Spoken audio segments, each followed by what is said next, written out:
Lumalabas ang cheese.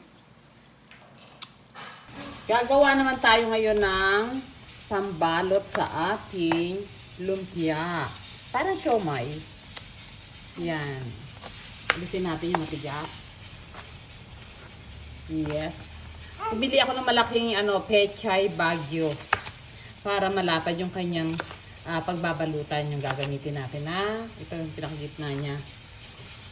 Yun. At pumili na rin kayo ng hindi masyadong mabutas. Yan. Para sa mga naglo-low carb to. Ayan, ilalaga natin na mabilisan lang.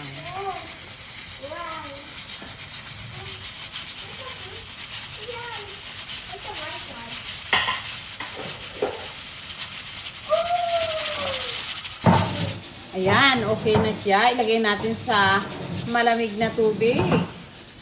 Ayan. Yan na siya.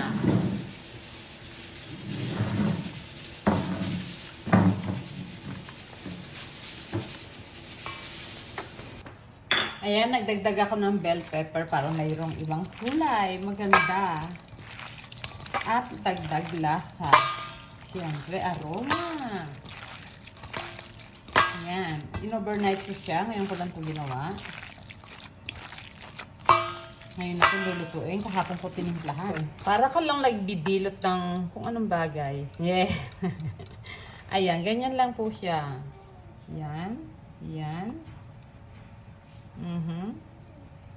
Iikot lang natin. So, nag-lock na siya sa dulo.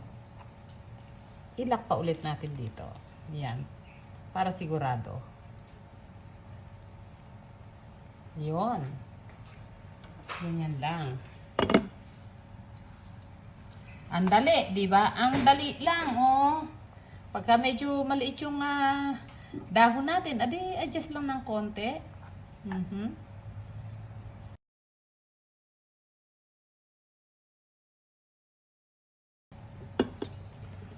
At atin nang i-steam yan.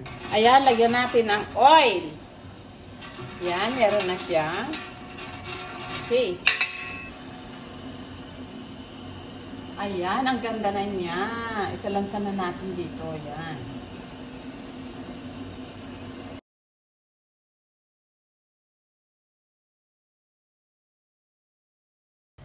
Ayan, meron tayong sumobra.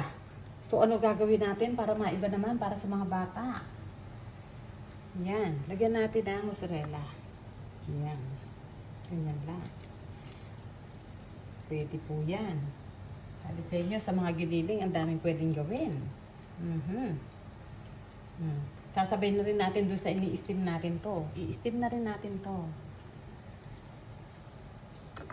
O, di po ba? Ganyan laang. Ganyan laang. Napakadali. Ito na yung ating sumobra. Oh, nakakapaso kasi kulong-kulo. Hinaan muna natin. Ito, hindi po pwede sa mga may health issues, Yun lang po may gulay po pwede po sa inyo. Pero po itong meron cheese, hindi po pwede, Yan.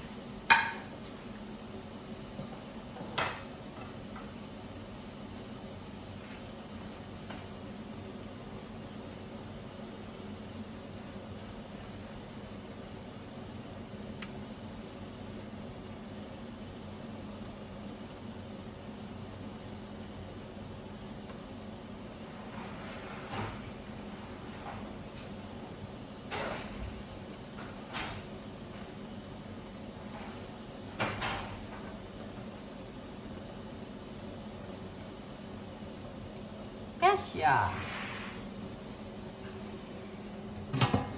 Try natin.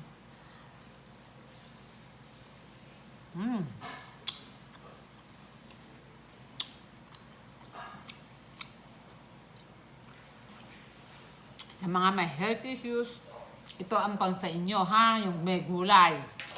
Pero siyempre, mas masarap to kasi may cheese.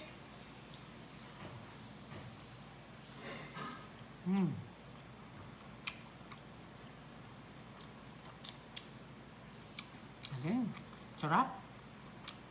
Namimili pa ako ng mga ano, yung lumalabas na yung cheese. Pero kasing lumalabas na yung cheese, ito no? Lumalabas ang cheese.